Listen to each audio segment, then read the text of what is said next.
बचपन से ही रमेश और सुरेश दोनों भाइयों के बीच हर चीज को लेकर कंपटीशन है। दोनों भाइयों की बनती नहीं है। ऐसे ही वो दोनों बड़े होते हैं और सुरेश को एक लड़की से प्यार हो जाता है। उस लड़की का नाम मिताली है। रमेश को मिताली से इतना प्यार हो जाता है कि वो घर में बिना कुछ बताए मिताली से शादी कर लेता है और मिताली को लेकर घर आता है। अपने बड़े बेटे को एक लड़की के साथ शादी के जोड़े में देखकर बिमला चौंक जाती है। ये क्या किया तूने बेटा? क्यों माँ, शादी करके तुम्हारे लिए बहू लाया हूं मैं घर में। वो तो दिख रहा है, लेकिन इससे अच्छी लड़की तुझे नहीं मिली क्या? बिमला के ये बोलने के पीछे एक कारण है।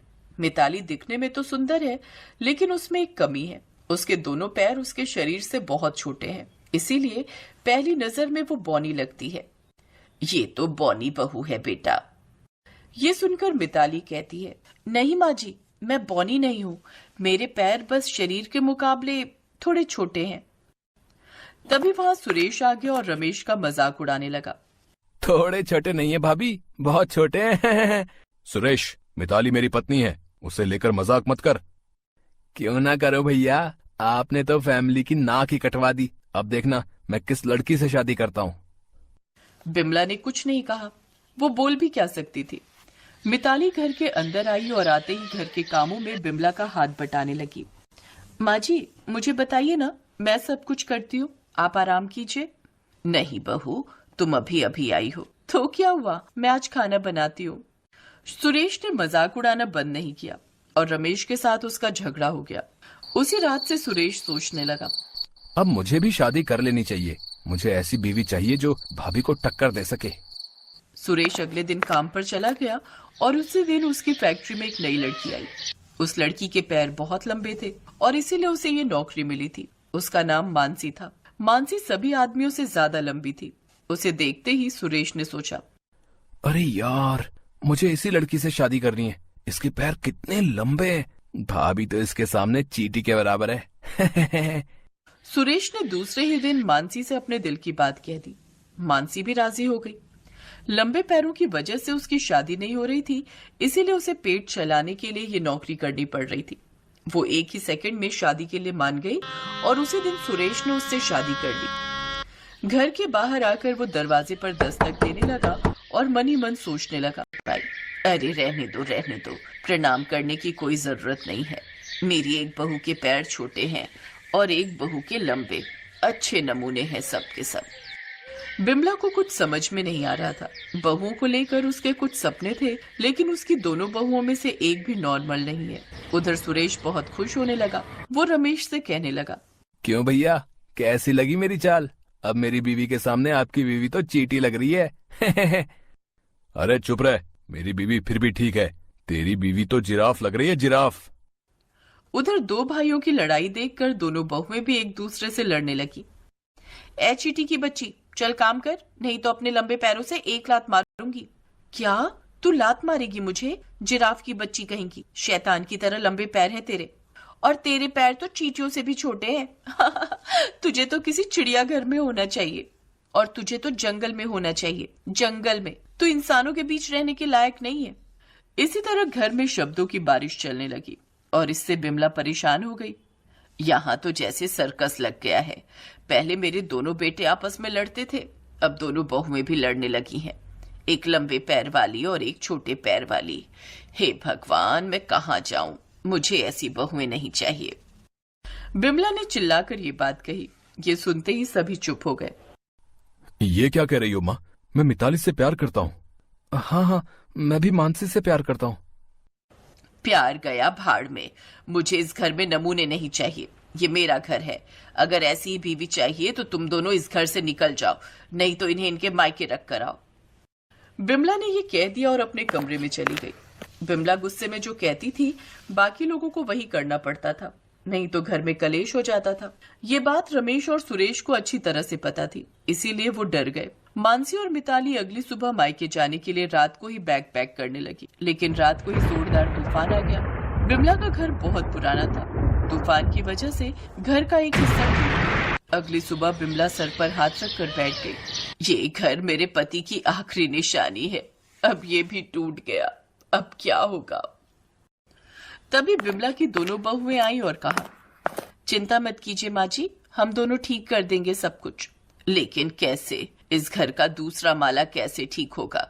मिस्त्री को बुलाने के पैसे नहीं है मेरे पास। हम हैं ना माँ जी, आप बस देखते जाइए। मानसी और मिताली एकजुट हो गई। मानसी लंबी थी, मिताली नीचे से घर ठीक करने लगी और मानसी दूसरा माला ठीक करने लगी। इसी तरह कुछ ही घंटों में घर ठीक हो गया। बिमला की जान में जान आई। उसने कहा, इसी तरह तुम सभी मिलजुल कर रहोगे तो कितना अच्छा होगा। दोनों के पास अपनी अपनी खूबी है, उसे लेकर लड़ाई मत करो। उसी खूबियों को लेकर एक दूसरे की मदद करो, देखना काम कितना आसान हो जाएगा। तो आप हमें मायके नहीं भेजोगे ना माँ जी? नहीं बहू। सच? हाँ सच। तुम दोनों जैसी भी हो मेरी बहू हो, और अगली बार तूफान आएगा तो घर कौन ठीक करेगा? हाँ। इसी तरह दोनों बहुओं में दोस्ती हो गई। रमेश और सुरेश की लड़ाई भी खत्म हो गई। मानसी मिताली की मदद करने लगी और मिताली मानसी की। इसी तरह वो सब खुशी खुशी रहने लगे।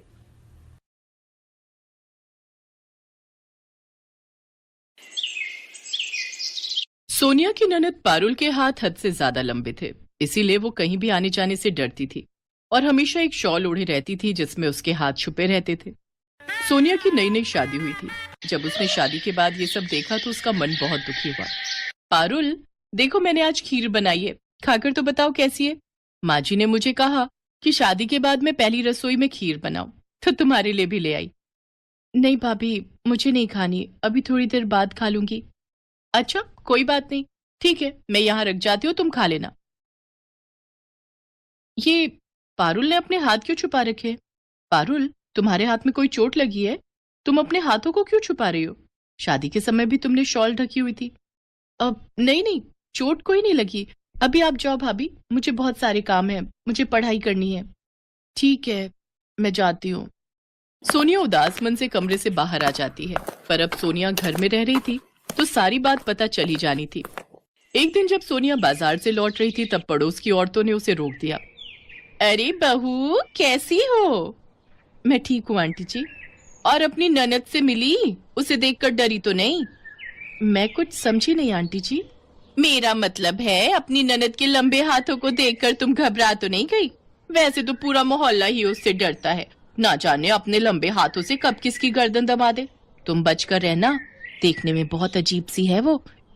अरे कैसी बातें कर रही हो विमला बहन? अब बहू घर में आई है तो सबसे पहले ये बात उसे ही पता चली होगी।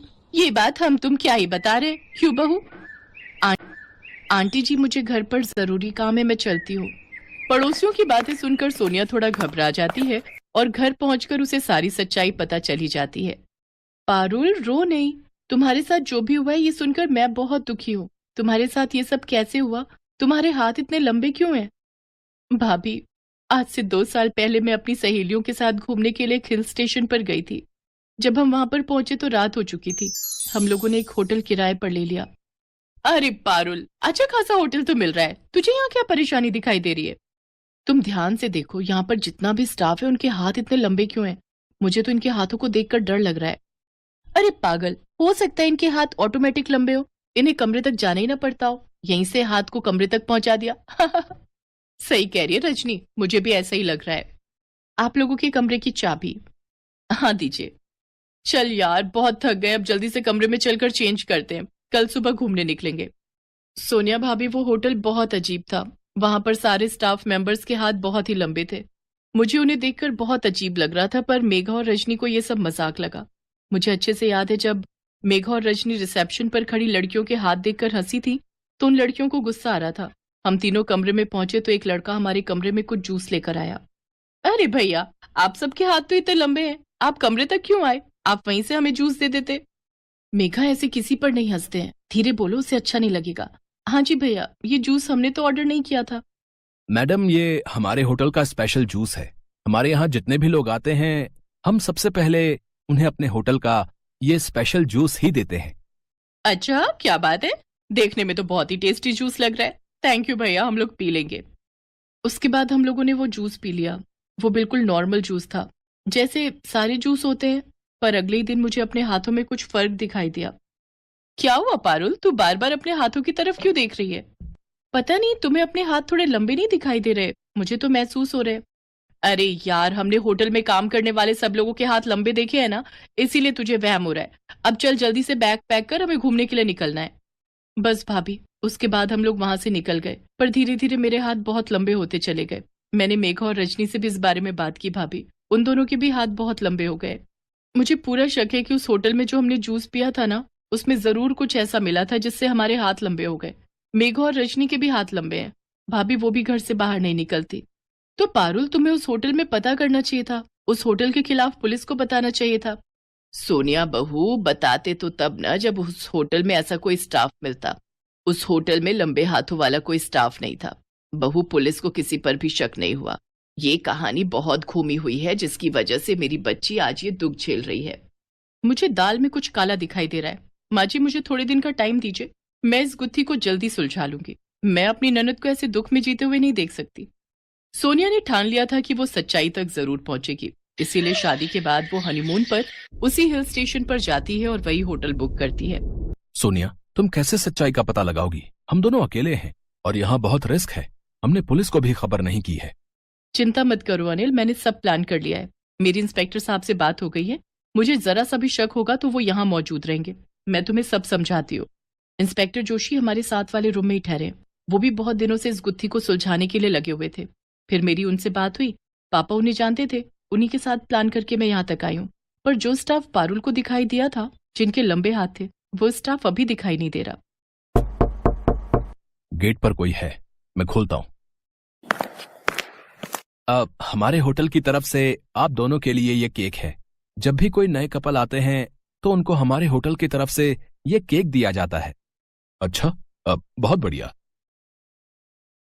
Thank you. केक देखने में तो बहुत सुंदर है। इस लड़के के हाथ लंबे थे, तुमने ध्यान दिया? सोनिया, मैंने उस पर ध्यान नहीं दिया। मेरा ध्यान तो केक पर था। नहीं, अभी ये केक हम नहीं खाएंगे, इसे रख दो। अब मेरे साथ बाहर होटल टहलने के लिए चलो। इसके बाद सोनिया और अनिल बिना केक खाए बाहर होटल में जाते हैं। बस थोड़ी देर में ही ये दोनों भी हमारी तरह लंबे हाथ वाले हो जाएंगे। मैं उन्हें केक देकर आया हूं जिसमें वो दवाई मिली है जिससे हाथ लंबे हो जाते हैं। सही किया। इन लोगों को ये पता ही नहीं है कि लंबे हाथ वाला स्टाफ सिर्फ रात में ही ड्यूटी करता है, और जो भी रात में इस होटल में आता है वो अपने हाथ लंबे करके ही जाता है। सोनिया पहले इंस्पेक्टर जोशी को फोन कर चुकी थी। इंस्पेक्टर जोशी ने अपनी पूरी टीम को उस होटल में बुला लिया और कुछ ही देर में उस होटल के स्टाफ की सारी पोल खुल गई।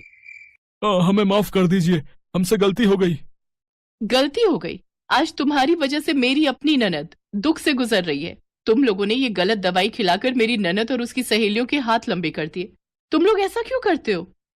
हम ऐसा इसलिए करते थे ताकि हमारे होटल में लोगों की भीड़ लगे। हमारे लंबे हाथ वाले स्टाफ को देखकर ज्यादा से ज्यादा लोग आए, इसलिए हमने एक ऐसी दवाई ली जिससे हमारे हाथ लंबे हो गए। और धीरे धीरे ये लंबे हाथ हमारी परेशानी बनने लगे। लोग हमसे डरने लगे और हमारे होटल में सबने आना बंद कर दिया। हमें अपने आप से नफरत होती है कि हमने अपनी गलती से ही अपने हाथ लंबे किए, पर हम अपनी नफरत दूसरों पर डालने लगे। हम चाहते थे कि जैसे हम बने हैं वैसे ही और लोग भी बन जाएं। अब तुम सब जेल जाओगे और ये होटल बंद हो जाएगा। तभी वहां एक जादूगर आता है।